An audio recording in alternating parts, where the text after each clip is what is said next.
Assalamualaikum warahmatullahi wabarakatuh.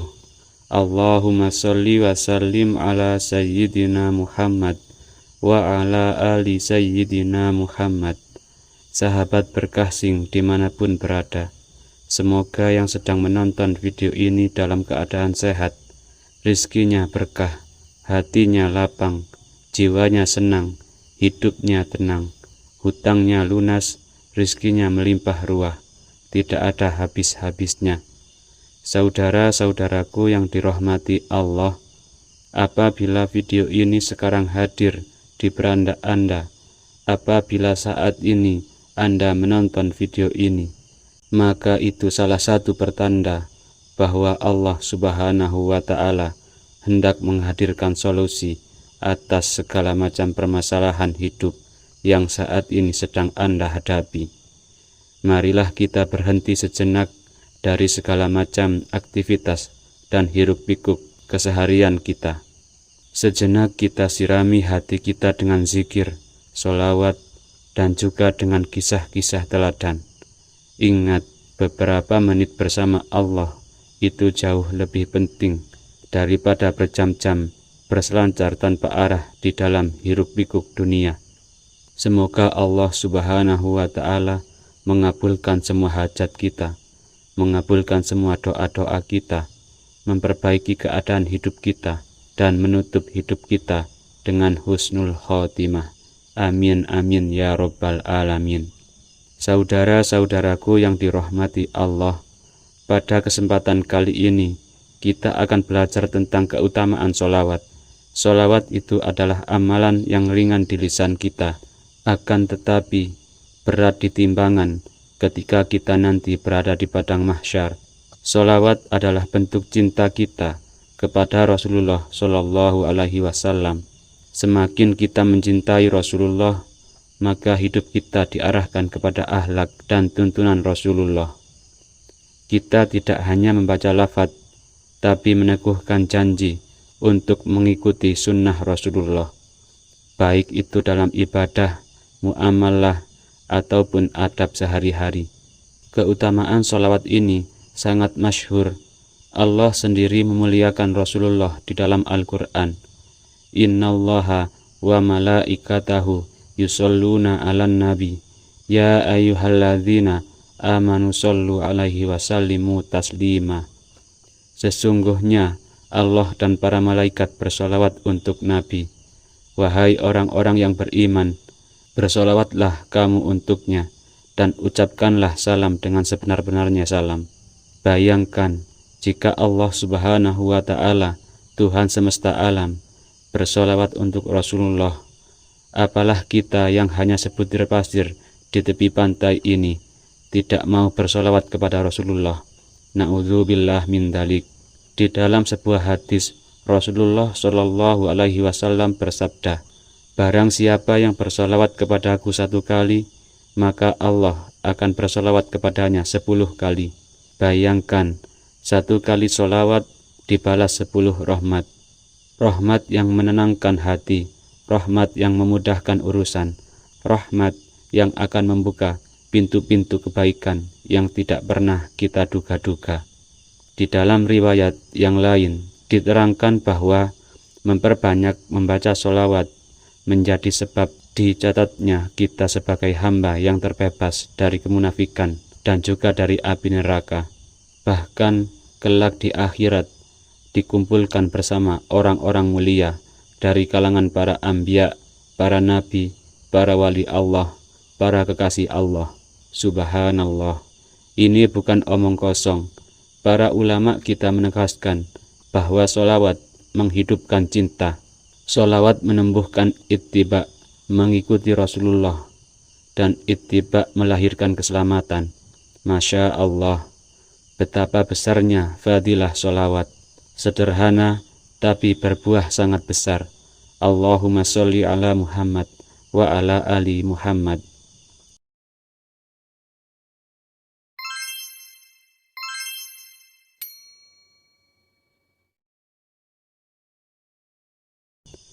Saudara-saudaraku yang dirahmati Allah, mari kita renungkan dialog yang masyhur antara Ubay bin Ka'bah radhiyallahu an dengan Rasulullah. Suatu ketika Ubay bertanya kepada Rasulullah, "Ya Rasulullah, berapa banyak waktuku yang sebaiknya kugunakan untuk bersolawat kepadamu?" Rasulullah kemudian menjawab, "Terserah kamu wahai Ubay." Ubay kemudian berkata, "Apakah seperempat waktuku cukup ya Rasulullah?" Maka Nabi bersabda, "Terserah, namun jika engkau menambah itu lebih baik." Artinya, jika lebih banyak dari seperempat waktu kita dalam sehari semalam digunakan untuk bersolawat kepada Rasulullah, maka itu jauh lebih baik. Ubay kemudian berkata, "Ya Rasulullah, kalau begitu setengah waktuku akan kugunakan untuk bersolawat kepadamu." Kemudian Rasulullah bersabda, "Terserah wahai Ubay, akan tetapi jika engkau menambahnya, itu lebih baik." Ubay kemudian berkata, "Ya Rasulullah, kalau begitu seluruh waktuku akan kujadikan untuk bersolawat kepadamu." Rasulullah kemudian bersabda, "Jika demikian wahai Ubay, niscaya semua keperluanmu akan dicukupkan oleh Allah dan semua dosamu akan diampuni oleh Allah Subhanahu wa Ta'ala." Pelajarannya jelas, semakin besar porsi selawat di dalam hidup kita, maka semakin besar kecukupan dari Allah dalam urusan kita, baik itu urusan lahir maupun urusan batin. Artinya apa? Siapapun yang memfokuskan hati kepada Allah, siapapun yang memperbanyak membaca sholawat, Allah akan membebaskan dirinya dari kesusahan. Allah akan mengampuninya dari dosa-dosanya. Ini selaras dengan sunnatullah, bahwa hati yang sibuk bersolawat akan menjadi lebih tenang, langkah hidupnya akan lebih tertata, dan keputusan yang diambilnya akan lebih jernih. Banyak orang mengeluh, hidup serba buntu, masalah tak habis-habisnya, solusi tidak datang-datang, doa tidak kunjung dikabulkan. Coba jadikan sholawat sebagai amalan rutin setiap hari, bukan hanya amalan musiman, apalagi amalan ketika mendapat musibah saja. Saudara-saudaraku yang dirahmati Allah, ada sebuah kisah inspiratif yang dinukil dari almarhum Kiai Fahrozi Ishak. Beliau bercerita tentang seorang pemuda yang hidupnya serba sulit. Kemudian ia dan istrinya memutuskan untuk mengaji. Mengapa harus mengaji? Karena mereka yakin bahwa beban hidup mereka akan ringan ketika ditanggung bersama Allah. Gurunya kemudian berpesan, barang siapa memperbanyak membaca sholawat, Allah akan menghilangkan kesusahan hidupnya. Pesan ini menancap kuat di dalam hati mereka.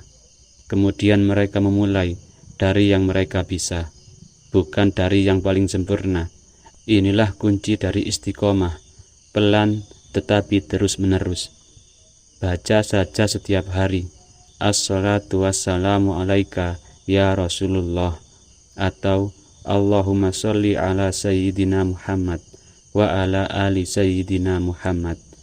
Maka sejak saat itu, suami istri ini selalu bersolawat kapanpun dan dimanapun. Saat istrinya memasak, ia membaca sholawat. Ketika mengadoni beras untuk memasak nasi, dia membaca sholawat. Ketika menyiapkan sarapan dan makan, ia membaca sholawat. Ketika mereka dalam perjalanan, membaca sholawat. Menunggu antrean, membaca sholawat. Sebelum tidur, membaca sholawat. Serta setiap saat dan setiap waktu, mereka selalu membaca sholawat. Akan tetapi, dalam hitungan hari, ternyata sholawat yang mereka baca tidak mengubah apapun dalam kehidupan mereka. Nah, ini yang sering orang rasakan, putus asa. Ya, putus asa karena menganggap sholawatnya tidak mendatangkan manfaat apa-apa. Jadi jangan sampai berpikir seperti itu. Dan kepada pasangan suami istri ini, godaan putus asa itu juga datang. Sang istri kemudian bertanya, "Mas, kita sudah bersolawat setiap hari, kita sudah bersolawat setiap saat, kok belum ada hasilnya?" Sang suami kemudian menenangkan, "Sabar sayang, Istiqomah itu maraton, bukan sprint. Allah melihat proses kita. Allah melihat kebiasaan kita sehari-hari. Keteguhan di fase ini menentukan segalanya. Banyak orang berhenti bukan karena sulit, tetapi karena terburu-buru ingin melihat hasil dari prosesnya. Hingga kemudian pada suatu hari ada kabar dari istana bahwa mahkota sang raja hilang. Raja kemudian mengumumkan, "Siapa yang menemukan mahkotaku akan kuberi hadiah yang besar." Mendengar pengumuman itu, sang pemuda nekat mendaftar di depan sang raja dan para punggawa istana. Sang pemuda itu kemudian berjanji bahwa 7 hari lagi ia akan menemukan pelaku pencurian mahkota raja. Bahkan ia berjanji akan mengembalikan mahkota raja yang hilang itu dalam waktu 7 hari. Namun sang pemuda ini mengajukan syarat. Apa syaratnya? Syaratnya setiap hari harus dikirim makanan ke rumahnya sesuai dengan jumlah hari. Hari pertama dikirimi 1 porsi makanan, hari kedua 2 porsi makanan, hari ketiga, keempat, kelima, keenam, dan ketujuh dikirimi sesuai jumlah hari itu. Syaratnya sangat sederhana, akan tetapi menyelamatkan keluarga kecilnya dari kelaparan. Raja menyetujui syarat itu, akan tetapi raja juga menyampaikan syarat kepada sang pemuda. Jika sang pemuda gagal menemukan mahkota dan tidak bisa menemukan siapa pencurinya, maka taruhannya besar, yaitu pemuda itu akan dimasukkan ke dalam penjara kerajaan. Akan tetapi pemuda itu menganggap ini adalah ikhtiar jangka pendek. Yang penting dalam waktu 7 hari ini istri dan anaknya di rumah bisa makan. Jadi dia niatkan ikhtiar ini sebagai wujud memberikan nafkah kepada anak dan istrinya, meskipun resikonya sangat besar. Akhirnya keberanian sang pemuda ini sampai ke telinga gerombolan pencuri. Sang pemimpin pencuri itu mengirimkan mata-mata. Ajaibnya, setiap kali mereka datang, si pemuda ini dengan izin Allah seolah-olah mengetahui jumlah mereka. Sang pemuda itu selalu memberi pesan kepada istrinya, "Istriku, nanti akan datang 3 orang." Dan apa yang dikatakan sang suami benar. Ternyata hari itu datang 3 orang ke rumah mereka. Besoknya sang suami berkata lagi, "Besok akan datang 4 orang." Dan benar, hari itu datang 4 orang ke rumah mereka. Begitu seterusnya sampai hari ke-7. Inilah yang disebut sebagai ilham. Ilham itu ketenangan dan kejernihan pikiran yang Allah berikan kepada hati yang dekat dengan Allah dan hati yang sering berzikir. Dan pada hari ke-7, pemimpin pencuri itu datang sendiri ke rumah si pemuda. Nyalinya ciut, dia takut. Kemudian dia mengaku bahwa dialah yang mencuri mahkota raja. Dia memohon maaf dan bersedia mengembalikan mahkota itu. Sang pemuda kemudian menyerahkan mahkota kepada raja, dan akhirnya dia mendapatkan hadiah yang sangat besar. Masya Allah, walhamdulillah, wallahu akbar. Rizkinya lapang. Namun setelah kejadian itu, sang pemuda tidak berhenti bersolawat. Ia tetap menjadikan solawat sebagai ritme kehidupannya. Sebab bagi orang beriman, rizki bukan alasan berhenti dari zikir, justru alasan menambah rasa syukur. Setelah kejadian itu, sang pemuda menjadi terkenal ke seluruh penjuru negeri. Suatu ketika, pemuda ini diundang untuk khutbah Jum'ah, padahal ia merasa tidak mampu untuk berpidato. Saat masuk ke dalam masjid, ternyata masjidnya sangat besar. Jamaahnya penuh sampai ke teras masjid. Para jamaah menyambut pemuda ini dengan takzim. Mereka tampak sangat menghormatinya. Akhirnya, ketika waktu khutbah tiba, sang pemuda naik ke atas mimbar. Hatinya hanya bersolawat, karena memang amalan itu yang sering dia lakukan setiap hari. Ketika dia mulai berbicara, pemuda itu berkata singkat, Assalamualaikum warahmatullahi wabarakatuh. Mohon beri jalan di bagian tengah barisan. Tolong bagian tengah shaf Jumat ini dikosongkan. Maka dalam hitungan detik, lorong terbentuk di shaf-shaf sholat Jumat. Setelah mengucapkan salam, pemuda itu permisi untuk keluar, bukan karena lari dari amanah, akan tetapi dia berlaku jujur. Dia menyadari bahwa dirinya bukan orang yang pandai khotbah. Bahkan dia menyadari bahwa dia tidak bisa berkhotbah Jum'ah. Melihat fenomena sang pemuda keluar dari masjid, para jamaah ikut bergerak mengikuti pemuda itu keluar dari masjid. Mereka berhamburan keluar. Ternyata kejadian ini membuat orang-orang semakin memberikan penilaian bahwa pemuda ini adalah sosok yang tawadhu. Pemuda yang tidak mau menunjukkan kemampuannya di depan orang banyak. Masya Allah, Allahu Akbar. Saudara-saudaraku yang dirahmati Allah, demikianlah kisah yang dinukil dari almarhum Kiai Fahrozi Ishak. Kisah ini ringan, tetapi maknanya sangat dalam. Jadi maknanya apa? Kita harus istiqomah dalam membaca sholawat, supaya memancing pertolongan Allah dengan cara yang tidak kita sangka-sangka. Dari perut yang kosong menjadi meja makan yang terisi, dari ancaman hukuman menjadi anugerah yang besar, dari panggung yang mencekam menjadi pelajaran tentang kerendah hatian. Allahumma sholli ala Sayyidina Muhammad wa ala ali Sayyidina Muhammad.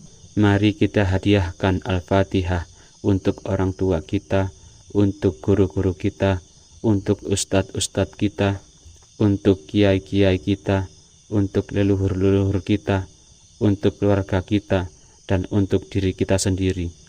Semoga kita semua diampuni dosanya oleh Allah. Semoga kita ditinggikan derajatnya oleh Allah Subhanahu wa Ta'ala, beserta anak keturunan kita sampai yaumil qiyamah. Al-Fatihah. Demikianlah yang dapat saya sampaikan. Kurang lebihnya saya mohon maaf yang sebesar-besarnya. Akhirul kalam, wabillahi taufik wal hidayah. Wassalamualaikum warahmatullahi wabarakatuh.